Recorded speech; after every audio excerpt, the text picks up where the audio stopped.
आएका टिचर्सहरूलाई चाहिँ हामीले पेडागोजिकल प्र्याक्टिसेसलाई चाहिँ हामीले ट्रान्सफर्म गर्नको लागि हामीलाई एउटा पेपर तयार गर्नको लागि एउटा असाइन भएको थियो र जस असाइनको रूपमा मैले एउटा त्यही पेपर त्यही असाइनमेन्टको रूपमा मैले एउटा पेपर प्रेजेन्ट गरेको थिएँ। एलिमेन्टहरू जस्तै कि scientist, teacher and science teachers, यो तीनटा कुरालाई चाहिँ अर्थात् यो तीन एलिमेन्ट्सलाई चाहिँ एकदमै फर्स्टली डिफाइन गरिएको छ as a check in information or check in introductions of scientists, teachers and science teacher. A scientist, a good at scientific data finding and analyzing, which data finding and analysis गर्नमा एकदम प्रयुक्त हुन्छ भने a teacher is good in a content delivery, जुन चाहिँ यो teachers को अर्थात् यो पेपरको मेन इन्ट्रोडक्सन्स यसरी दिन खोजेको छ। र science teacher, a science teacher who is good by the both scientific background and good by the content delivery, मतलब content delivery गर्नको लागि पनि प्रयुक्त छ र साइन्स ब्याकग्राउन्डमा पनि उहाँको इन्फर्मेसन्सहरू चाहिँ योग्य र पोख्त छ र इनफ पर्याप्त छ। यो इन्फर्मेसन्सहरू यो इन्ट्रोडक्सन सहित त्यो पेपर्सलाई चाहिँ अगाडि बढाएको छु र यति गर्दै गर्दाखेरि यो पेपर के को लागि हो भन्ने कुरा तपाईँहरूले दिमागमा थोरै राख्दै गर्नु होला। त्यस लगतै म यसको एउटा पेपरको फुल अब इन डेप्थमा जाँदैछु।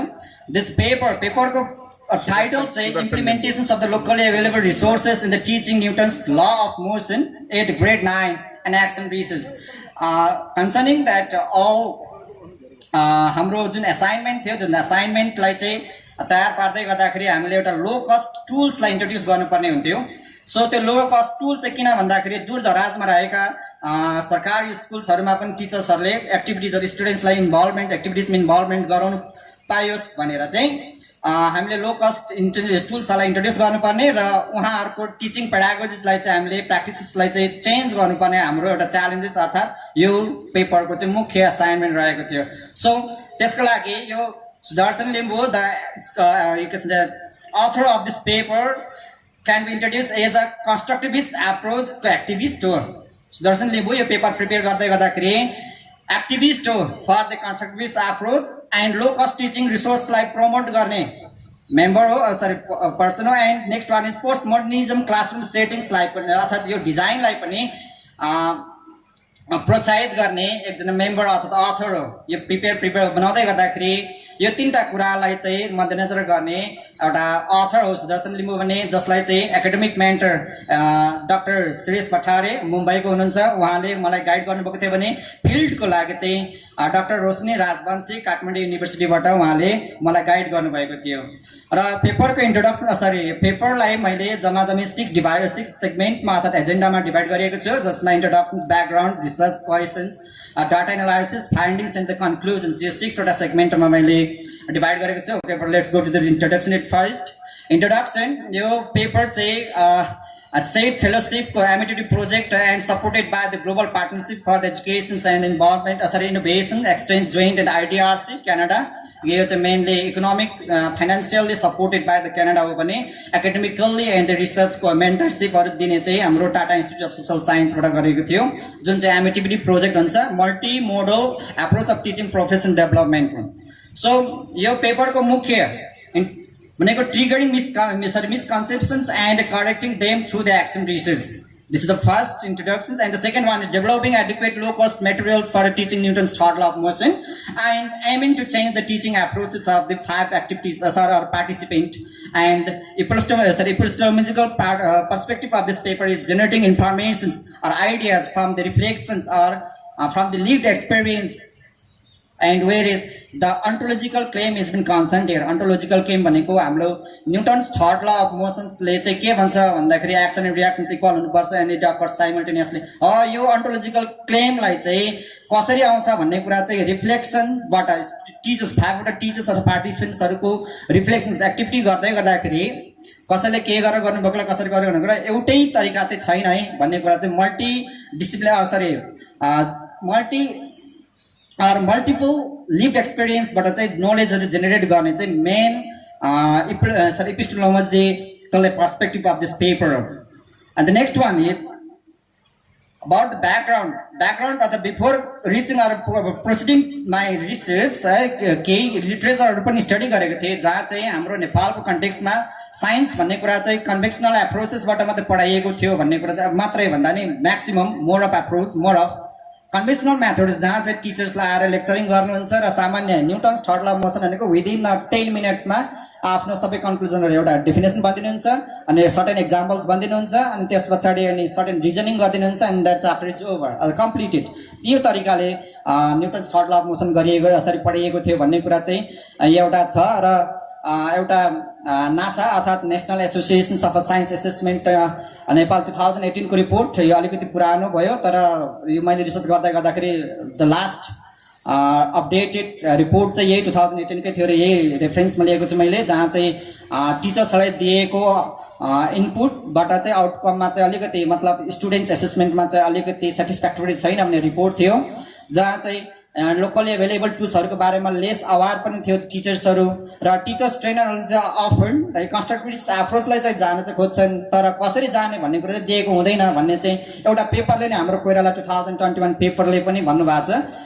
यसमा चाहिँ यो चाहिँ क्रिटिकल भोइस हो, especially critical voice came from the participant, टिचर्सले भन्नुभएको यो कुरा है। हामीलाई चाहिँ ट्रेनरले विभिन्न तालिमहरू दिनुहुन्छ, कन्स्ट्रक्टिभिस्ट एप्रोचको कुरा चाहिँ आउँछ तर कसरी जाने भन्ने कुरा चाहिँ उहाँले ट्रेनरले के नभनिकन जानुहुन्छ। ल जाने त हामीलाई पनि ठिक छ, कसरी जाने भन्ने कुरा चाहिँ उहाँले नभनिकन जानुहुन्छ भन्ने खालको टिचर्सले पार्टिसिपेन्टले उहाँको कोइराला 2021 पेपरको पार्टिसिपेन्टले भन्नुभएको एउटा क्रिटिकल भोइस हो।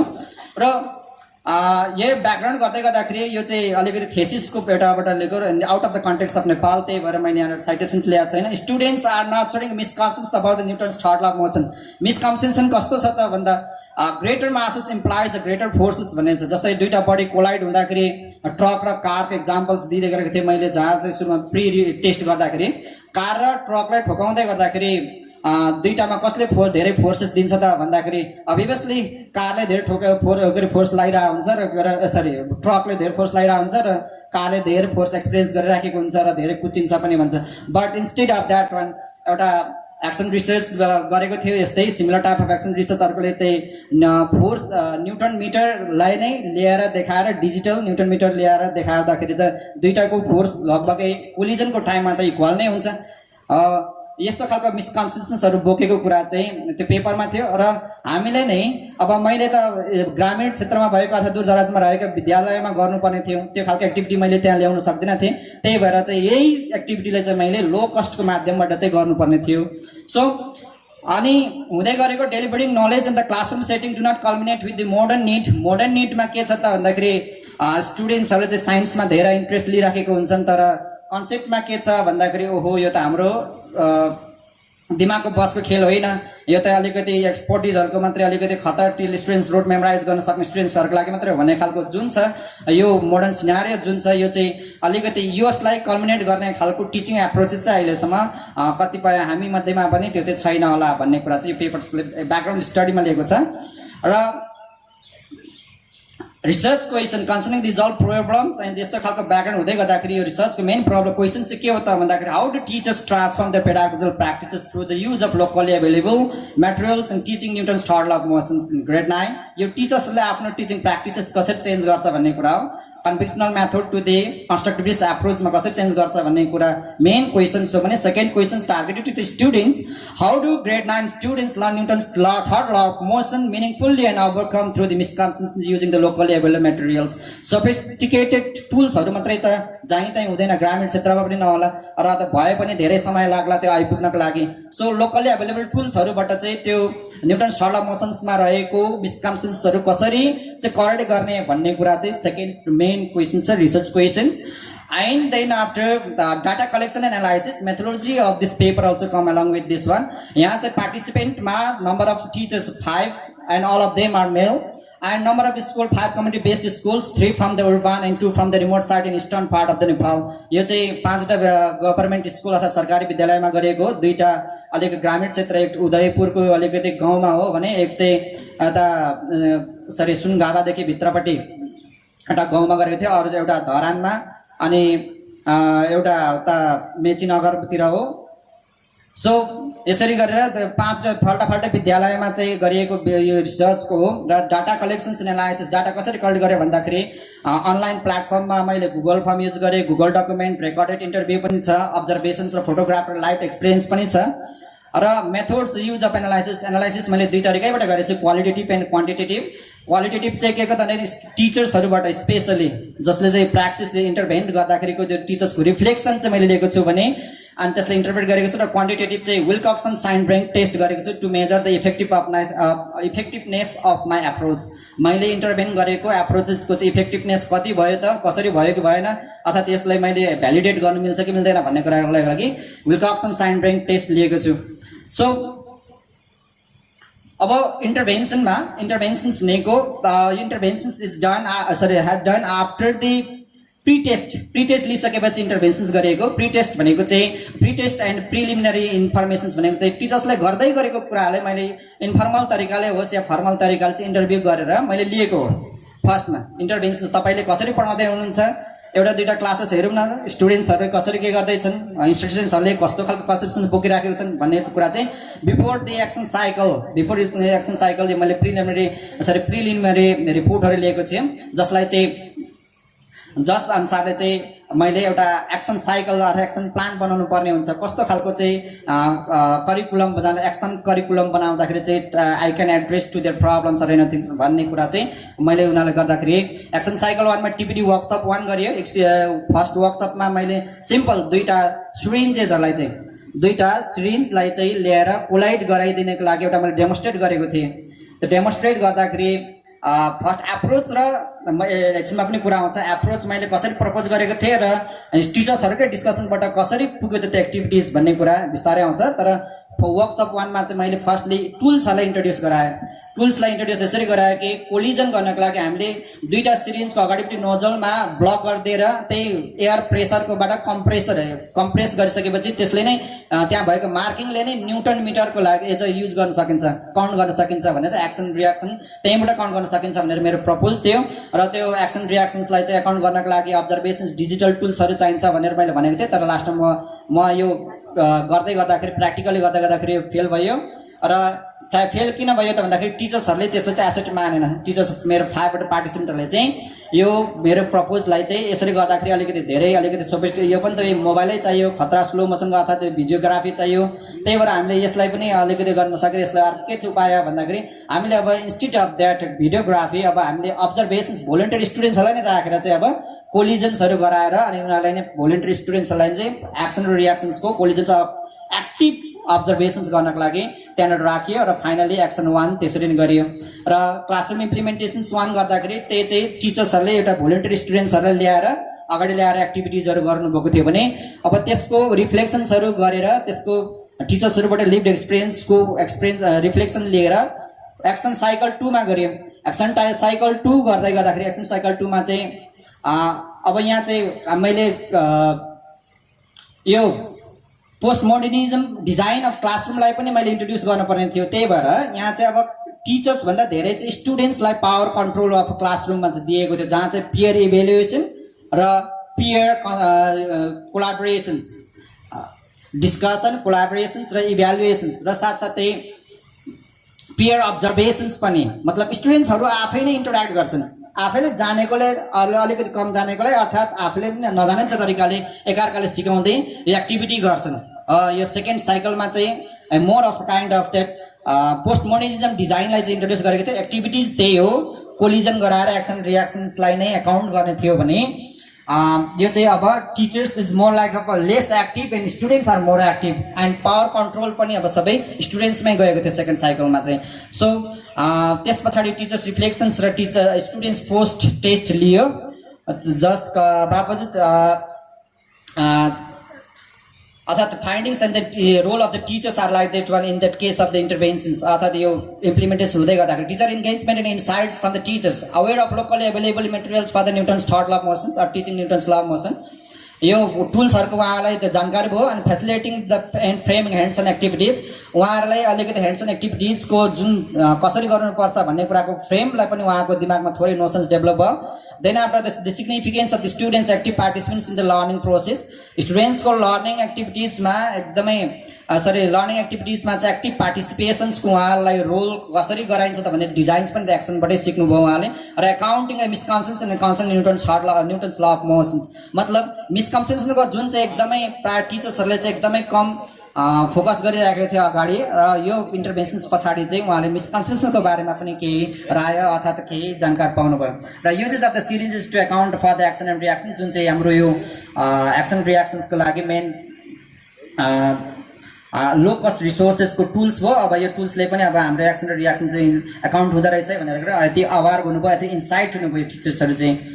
र मेनली फाइन्डिङ्स के भयो त यति गरिसकेपछि teachers and students were aware of local available materials and students were actively involve in the collaboration learning approaches one स्टुडेन्ट्सहरू पनि कोलाबोरेटिभली एक्टिभली पार्टिसिपेट भए and teachers changes their attitude toward the teaching Newton's law of motions.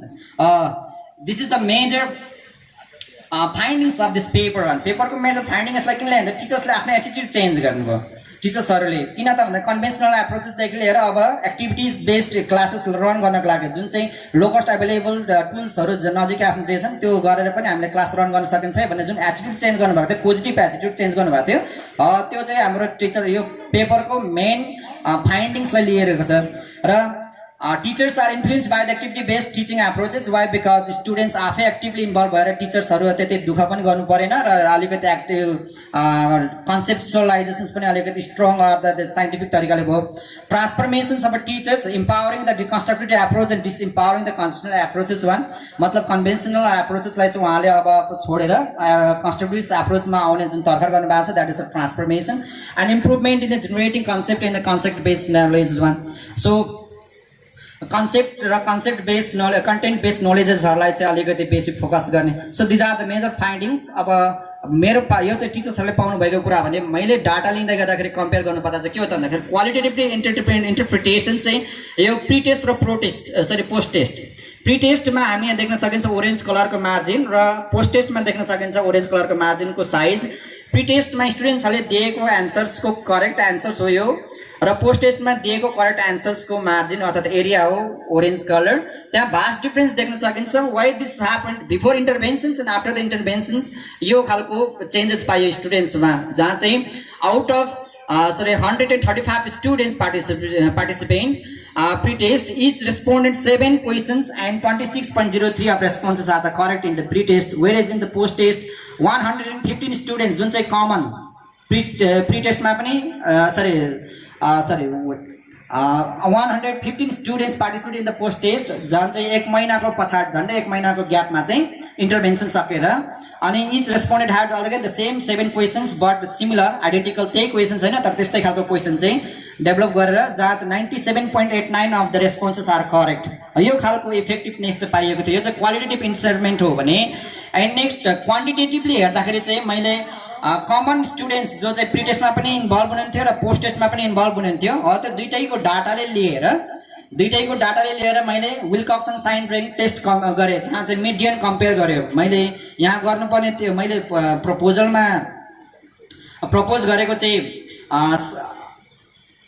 T test थियो, pair T test. तर pair T test गर्न मिलेन किनकि हामीले यहाँ दोस्रो पोस्ट टेस्टको स्कोर हेर्न सकिन्छ इट इज नेगेटिभली स्क्युड भएको कारणले गर्दाखेरि हामीले यो टी टेस्ट मेजर गर्न अप्लाई गर्न सकिएन र finally similar type of quantitative data analysis where we have I have used that Wilcoxon sign rank test। यहाँ गोलो लागेको छ एसेम्ट सिग्निफिकेन्स टु टेल्टमा 0.000 आएको छ which is very less than that of 0.05 भन्दा कम आयो भने हामीले नल हाइपोथेसिसलाई रिजेक्ट गर्छौँ। भन्नुको अर्थ नल हाइपोथेसिस भनेको the intervention of teacher is not significantly statically significant of the effectiveness छैन है भन्छ नल हाइपोथेसिसले भने। अब यसलाई रिजेक्ट गरेको मतलब मैले जुन इन्टरभेन्ट गरेको थिएँ त्यो इन्टरभेन्ट चाहिँ एकदम इफेक्टिभ रहेछ भन्ने कुरा चाहिँ यो स्ट्याटिकली पनि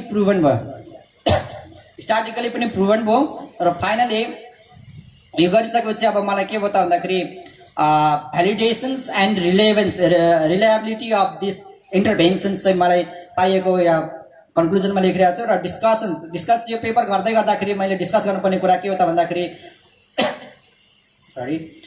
जुन मैले प्रपोज गरिराखेको थिएँ जुन एप्रोचेसमा पनि केही टिचर्सहरूबाट नै करेक्सन्स आउँछ। सो हामी टिचर्सलाई ट्रेनरको रूपमा गरियो भने त्यो इफेक्टिभनेस नहोला, तर हामीले मेन्टरको रूपमा गरियो भने चाहिँ हामी being a mentor means we can learn from the mentee as well. हामी उहाँबाट पनि सिक्छौँ केही कुरा। त्यसो गर्दाखेरि मैले यहाँ प्रपोज गरेको जुन एक्सन्समा एन्ड रियाक्सन्सको एप्लाई गर्ने जुन प्रपोज गरेको थिएँ त्यसमा चाहिँ उहाँले अस्वीकार गरेर उहाँको प्रोसेसबाट आउँदाखेरि चाहिँ फाइनली यो रिसर्च यो पेपर कम्प्लिट भएको छ। र अर्को यस केही च्यालेन्जेसहरू पनि छ यो पेपरको, जस्तै the schedules that I made did not work well. किन त भन्दाखेरि टिचर्सहरूले चाहिँ अब यो स्कुल टाइमभन्दा बाहिर पर्सनल टाइमहरू धेरै दिनु परेको हुन्थ्यो, जस कारणले गर्दाखेरि विविध कारणहरू आएको कारणले गर्दाखेरि आफ्नो प्रोसेसमा त आफ्नो साइकलमा अथवा आफ्नो एक्सन प्लानमा चाहिँ त्यति गइएन र फाइनली मैले चाहिँ उहाँहरूको टाइम प्रिफरेन्स अनुसार चाहिँ गर्नु परेको हुन्थ्यो, जुन चाहिँ one of the challenges for this action research. And some teachers were unwilling to conduct the second cycle. किन भन्दाखेरि फर्स्ट साइकलमै उहाँ चाहिँ स्टुडेन्ट्सहरूले सबै कुरा बुझेको र मिसकन्सेप्सनहरू सबै कट गरिसकेको हो, सेकेन्ड साइकल किन चाहियो त भन्ने कुराहरू क्वेसन्सहरू गर्नुभएको थियो। तर फर्स्ट साइकलमा के भएको थियो त भन्दाखेरि टिचर्सहरूले डेमोन्स्ट्रेट गरेर चाहिँ स्टुडेन्ट्सहरूले भोलिन्टियर लिएर टिचर्सले डेमोन्स्ट्रेट गर्नुभएको थियो, जबकि पोस्ट मोडर्निज्म डिजाइन त मैले इन्ट्रोड्युस गर्नै थियो, त्यो सेकेन्ड साइकलमा गरेँ। कन्सेप्टहरू चाहिँ उहाँले डेभलप गर्नुहुन्छ भन्ने कुरा चाहिँ यो एक्सन रिसर्चको इम्प्लिकेसन्समा लेखिएको छ। र टिचर साइडमा चाहिँ इम्प्लिकेसन्स कसरी हो त भन्दाखेरि transforming fallible hegemonic thought that is narcissist personality हुन्छ। स्पेसली यो चाहिँ क्रिटिकली भन्नुपर्दा purist teachers, the pure science टिचर्सहरू चाहिँ जसले चाहिँ पेडागोजिकल एप्रोचेसहरू त्यति इन्फर्मेसन लिनु भएको छैन, उहाँहरूमा चाहिँ स्पेसली यो खालको पाइएको हुन्छ। यो चाहिँ पेपरमा पनि प्रेजेन्ट छ, सो मैले त्यसै भने होइन, paper later and I will discuss about that one. Of irrevocable teaching practices into changeable one, मतलब यही हो, यही मात्रै तरिका छ भन्ने खालको जुन पर्सेप्सन्स टिचर्सको त्यसलाई चेन्ज गरेर चाहिँ यो पनि हो, योबाट नै गर्न सकिन्छ भन्ने कुरासम्म एक्सन रिसर्चले चाहिँ त्यो चेन्ज गर्न सक्छ भन्ने कुरा हो। And where teachers disempower their existing practices by experiencing learning disorientation, prolonged struggle, and accommodating the new knowledge and reflecting the lived experiences or anything. So, यो चाहिँ प्रोसेस हो, ट्रान्सफर्मेसनको प्रोसेस हो यो चाहिँ है। त्यो सुरुमा डिलेमा हुन्छ, then after the disorientations and struggle हुन्छ, एकोमोडेटिङ द न्यू नलेजलाई पनि उहाँको सेट गर्नुपर्ने हुन्छ र त्यही अनुसारले प्र्याक्टिस गर्नुपर्ने हुन्छ र finally he or she will get transform भन्ने कुरा। So this is the beauty of the action research र त्यो चेन्ज देखिएको पनि हो यस पेपरमा। So at the end near the end prime achievement of this paper is content strengthening. That means हाम्रो टिचर्सहरूमा पनि अलिकति जुन 5वटा मेरो टिचर्सहरू पार्टिसिपेन्ट थियो, उहाँ पार्टिसिपेन्टमा पनि कन्टेन्ट चाहिँ करेक्सन्स अफ द मिसकन्सेप्सन्स, यो पनि एउटा मेजर एचिभमेन्ट नै हो।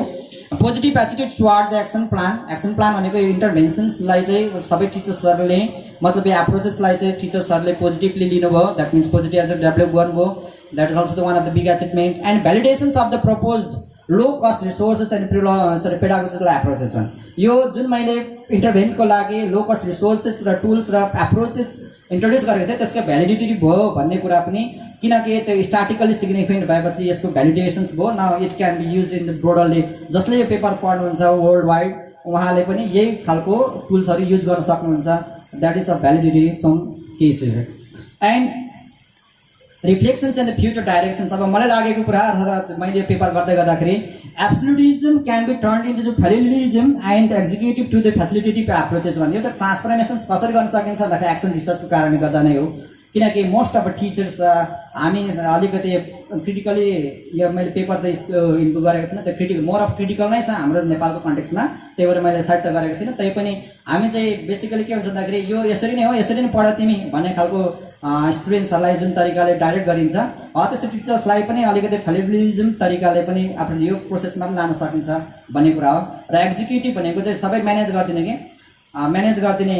फर इक्जाम्पल यो स्टुडेन्ट्सलाई त यो पुगेको छैन भनेर टिचर्स आफै थाहा हुन्छ, अनि यो ल यो पढ, यो क्वेसन चाहिँ इम्पोर्टेन्ट छ र गरिदिने खालको सबै स्टुडेन्ट्सको प्लान सेड्युल्स के पढ्नुपर्ने के नपढ्नुपर्ने चाहिँ टिचर्सले गरिदिने हो भने त्यसलाई एक्जिक्युटिभ एप्रोचेस हुन्छ, जहाँ चाहिँ अलिकति क्रिएटिभिटी अलिकति कम आउला के भन्ने जुन चाहिँ क्रिटिसाइज गर्ने छ।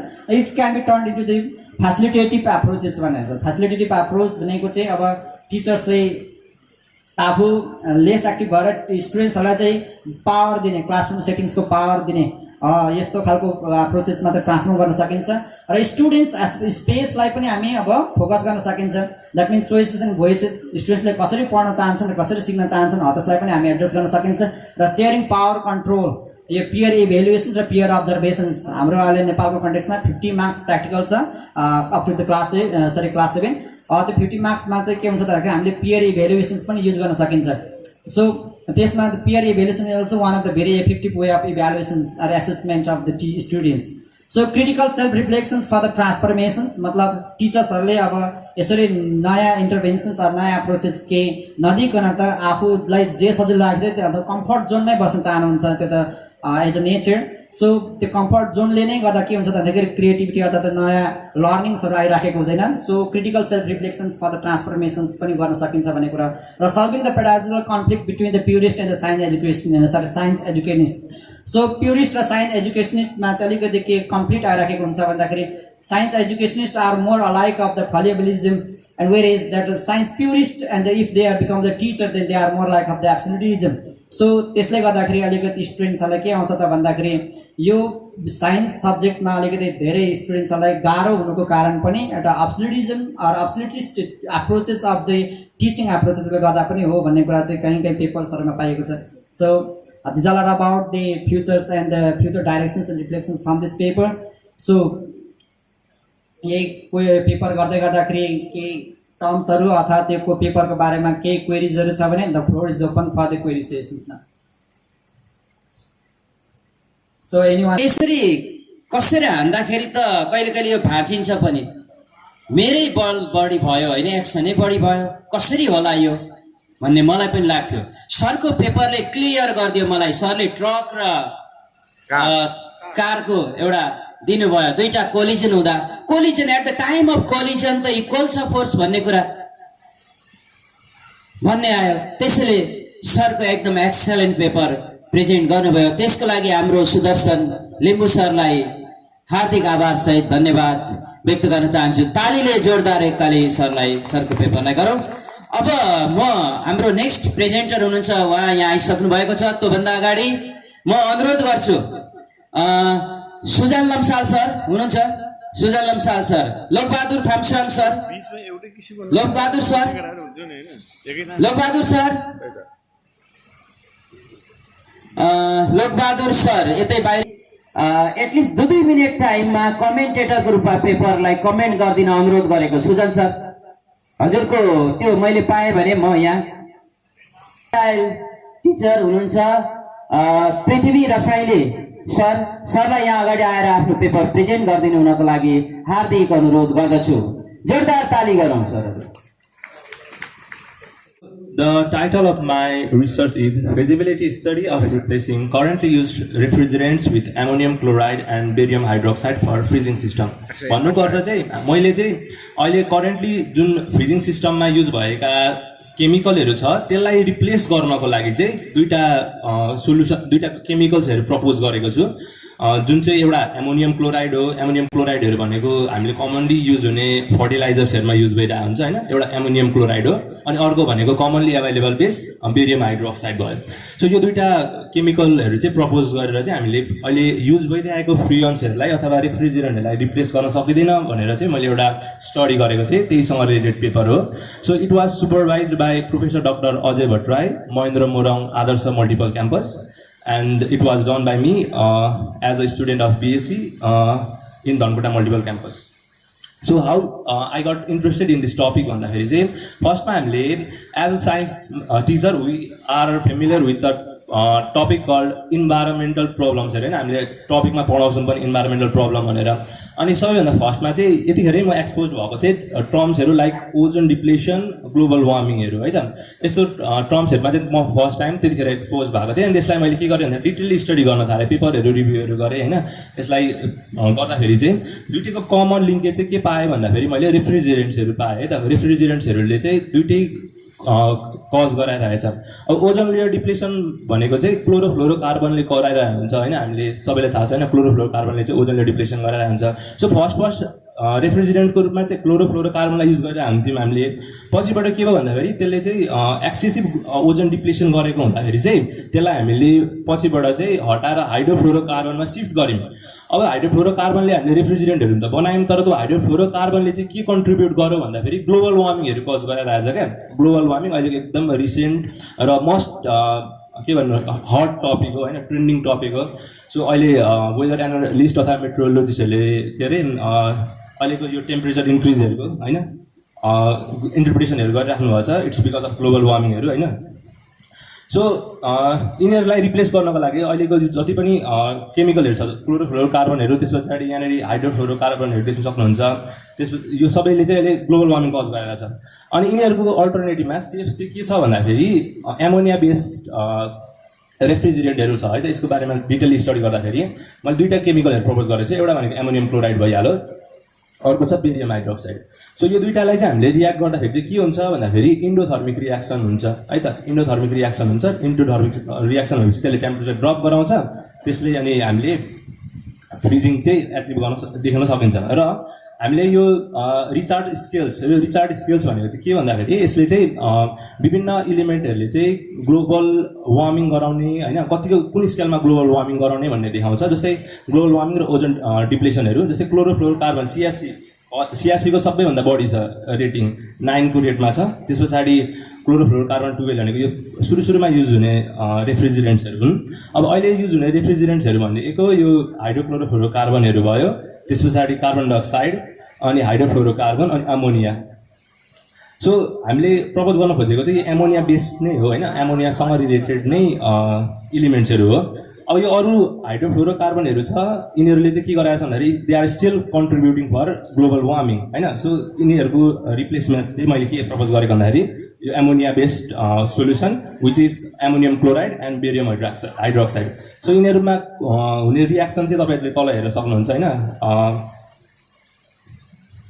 Okay so what are the advantages of utilizing this two ingredient है त यो दुईवटा इन्ग्रिडियन्टलाई युटिलाइज गर्नको हामीलाई एडभान्टेजहरू चाहिँ के भन्दाखेरि एउटा भनेको एमोनियम क्लोराइडहरूको एमोनियम क्लोराइड त हामीले एक्सेसिभली युज गरिराख्ने फर्टिलाइजरहरू नै हो होइन यसको चाहिँ के छ भन्दाखेरि ग्लोबल वार्मिङ एकदम कम्ती छ यसको ग्लोबल वार्मिङ पोटेन्सियल एकदम कम्ती छ यसले ग्लोबल वार्मिङमा कुनै कन्ट्रिब्युसनै देखाउँदैन त्यसै गरी यसको ओजन डिप्लेसन पोटेन्सियल पनि एकदम कम्ती छ होइन यसको ओजन डिप्लेसन नै यसले गराउँदैन सो नेक्स्ट वान इज अर्को जुन प्रपोज गरेको केमिकल छ बेरियम हाइड्रोक्साइड चाहिँ एकदम थर्मल्ली स्टेबल हुन्छ थर्मल्ली स्टेबल भएको कारणले गर्दाखेरि इजिली ब्रेकअप हुँदैन त्यही भएर यसले पनि इन्भाइरोमेन्टमा त्यति साह्रो ह्याम्पर चाहिँ गर्दैन सिमिलरली अब यिनीहरूबाट आउने बाई प्रोडक्ट भनेको एमोनिया हो एमोनियालाई त हामी अल्टरनेटिभ रिफ्रिजरेन्टमा युज गरिरहेको छौँ त्यही भएर यसलाई पनि हामीले त्यति साह्रो इन्भाइरोमेन्टली हाजर्डियस भनेर भन्न मिल्दैन so all of the ingredients included in this freezing systems are environmentally friendly है सबै इन्भाइरोमेन्टल फ्रेन्डली छ so on the basis of that I have develop the research plan त्यसमा म डिटेलली गइनँ इन्ट्रोडक्सनहरूमा गइनँ होइन यसको म तपाईँहरूले बुझ्ने गरी सर भए अब यसको अब्जेक्टिभ्सहरू चाहिँ के राखेको थिएँ भन्दाखेरि मैले फर्स्टमा यो evaluating the proportion of scaling of the use of the mixer of ammonium chloride and barium hydroxide for the replacement of represent in free and its होइन भनेको चाहिँ त्यो दुईवटा जुन मिक्सरहरू मैले प्रपोज गरेको थिएँ त्यो मिक्सरहरू चाहिँ मैले कति प्रोपोर्सनमा राख्दाखेरि चाहिँ मैले बेस्ट रिजल्ट पाउँछु भनेर फर्स्टमा त्यो प्रोपोर्सन इभ्यालुएट गरेको थिएँ है त फर्स्टमा चाहिँ सो सेकेन्डमा चाहिँ के गरेको थिएँ भन्दाखेरि मैले अहिले त्यो प्रपोज गरेको सोल्युसनहरू चाहिँ कतिको चाहिँ फिजिबल छ होइन हामीले करेन्टली नै फ्रिजिङ सिस्टमलाई चाहिँ रिभोल्युसनाइज गर्न सकिन्छ त मैले डेभलप गरेको कन्सेप्टले भनेर त्यो टेक्निकल फिजिबिलिटी स्टडी गरेको थिएँ र थर्ड भनेको चाहिँ अहिले हामीले डेभलप गरेको जुन फ्रिजिङ सिस्टम छ त्यो चाहिँ कतिको कस्ट इफेक्टिभ छ एकदम धेरै कस्ट प्रोडक्सनमा जान्छ अथवा कम्ती कस्टमा बनिन्छ भन्ने कुरा चाहिँ मैले यो तिनवटा जेनरल मेन अब्जेक्टिभ्सहरू राखेको थिएँ सो यो रिसर्च गर्नको लागि चाहिँ मैले के गरेँ भन्दाखेरि एउटा प्रोटोटाइप डेभलप गरेँ सिम्पल खालको एउटा मोडल डेभलप गरेँ है त यो ग्रिनिस कलरको होइन यो चाहिँ बाई चान्स त्यो सक्सेस भएको भए त्यो फ्युचरमा बनाउने तरिकाको त्यो मोडल थियो यो चाहिँ त्यो साइडको बनाएको मोडल है त यो कम्प्लेक्स केही पनि छैन यो सिम्पल खालको मोडल हो यसमा मैले के युज गरेँ भन्दाखेरि एउटा भनेको प्लाइवुडको बक्स बनाएँ क्लोज बक्स बनाएँ अनि त्यसलाई चाहिँ थर्मल्ली आइसोलेट गर्नको लागि चाहिँ फर्महरू र पिभिसी कार्पेटहरू युज गरेर चाहिँ एउटा थर्मली इन्सुलेटेड बक्स बनाएँ है त त्यस पछाडि त्यहाँनिर एउटा स्टियरिङ मेकानिजम इन्स्टल गरेँ स्टियरिङ मेकानिजम भनेको मोटर ड्रिभन मेकानिजम थियो त्यो स्टियरिङ मेकानिजम इन्स्टल गरेँ त्यस पछाडि यो तल जुन तपाईँहरूले कोनिकल फ्लास्क देख्नु भइरहेको छ त्यो कोनिकल फ्लास्कमा चाहिँ केमिकलहरू राखिएको थियो त्यस पछाडि माथि स्टियरिङ मेकानिजमले चाहिँ त्यो त्यहाँनिर भएको केमिकलहरूलाई मोबिलाइज गरिसके पछाडि अब क्लोज बक्समा भइसके पछाडि थर्मोडाइनामिक इक्विलिब्रियम मेन्टेन गर्न खोज्दाखेरि हामीले फ्रिजिङ इफेक्ट चाहिँ देखिन्छ है त सो सिम्पली हेर्दाखेरि you can understand it by the figure अब क्लोज सिस्टम भइसके पछाडि हिट भनेको चाहिँ हाम्रो यो कम्पार्टमेन्टभित्रबाट मात्र आउँछ नि त होइन, कम्पार्टमेन्टभित्र मात्र भएको कारणले गर्दाखेरि अब फ्रिज के अरे टेम्परेचर चाहिँ ड्रप हुन्छ, जसले गर्दाखेरि हामीले freezing as well as freezing effect as well as food storing technology चाहिँ डेभलप गर्न सकिन्छ। सो यसमा चाहिँ मैले डाटा कलेक्सन चाहिँ कसरी गरेको थिएँ भन्दाखेरि फर्स्टमा त्यो प्रपोजिसन डेभलप गरेँ होइन, प्रपोजिसन मैले डिफ्रेन्ट भेरिएसनमा चाहिँ त्यो मिक्सरहरूलाई राखेँ।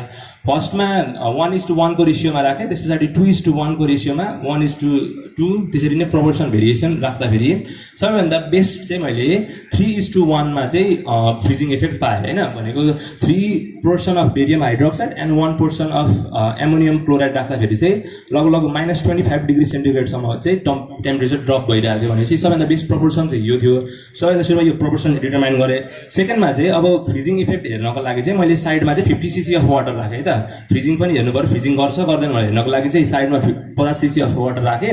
अनि थर्डमा चाहिँ त्यो रिएजेन्टहरूको लागि चाहिँ डिफ्रेन्ट वेटमा भेरी गर्दै गएँ। फर्स्टमा 10 ग्राम 20 ग्राम 30 ग्रामको प्रपोर्सनमा चाहिँ भेरिएसन गर्दै चाहिँ त्यसको टेबुलेसनहरू गरेँ। अब एनालाइसिस चाहिँ डाटाको कसरी गरेँ भन्दाखेरि फर्स्टमा मैले म्याक्सिमम टेम्परेचर ड्रप होइन, मैले त्यो के अरे इन्ग्रेडियन्टहरूलाई राख्दाखेरि वरिपरि च्याम्बरको टेम्परेचर ड्रप कति छ र त्यस पछाडि वाटरमा टेम्परेचर ड्रप कति छ त्यो दुइटालाई नोट गरेँ। सेकेन्डमा त्यो जति पनि डाटाहरू लिएको थिएँ त्यसलाई मैले टेबुलेट गरेँ। त्यस पछाडि यो के अरे कस्ट इफेक्टिभनेस निकाल्नको लागि चाहिँ मैले अहिले मार्केटमा एभाइलेबल भइरहेका रेफ्रिजिरेटरको कस्ट र मैले बनाएको रेफ्रिजिरेटरको कस्टलाई कम्पेयर गरेर चाहिँ कस्ट इफेक्टिभनेस निकालेको। Okay, sorry. So what was the result of this overall experiment was, the best I had developed a 3-liter chamber होइन, यो के अरे यो प्रोसेस चाहिँ मैले 3-liter च्याम्बरमा टेस्ट गरेको थिएँ। अनि त्यो 3-liter च्याम्बरको लागि चाहिँ मलाई कति चाहिँ रिएजेन्ट चाहियो भन्दाखेरि 50 ग्राम अफ एमोनियम क्लोराइड र 150 ग्राम अफ सोडियम बेरियम हाइड्रोक्साइड होइन, लगभग 200 ग्रामले चाहिँ होइन 3 लिटरको च्याम्बरलाई चाहिँ मजाले हामीले फ्रिजिङ गर्न सकिने रहेछ। अब यसमा चाहिँ हामीले त्यो च्याम्बरको टेम्परेचर चाहिँ -5 डिग्री सेन्टिग्रेड ड्रप थियो र त्यो जुन मैले साइडमा पानी राखेको थिएँ त्यो पानी चाहिँ कतिमा थियो भन्दाखेरि -1 डिग्री भनेको मजाले आइसै बनिन्छ, मजाले आइसै बन्ने खालको टेम्परेचर थियो।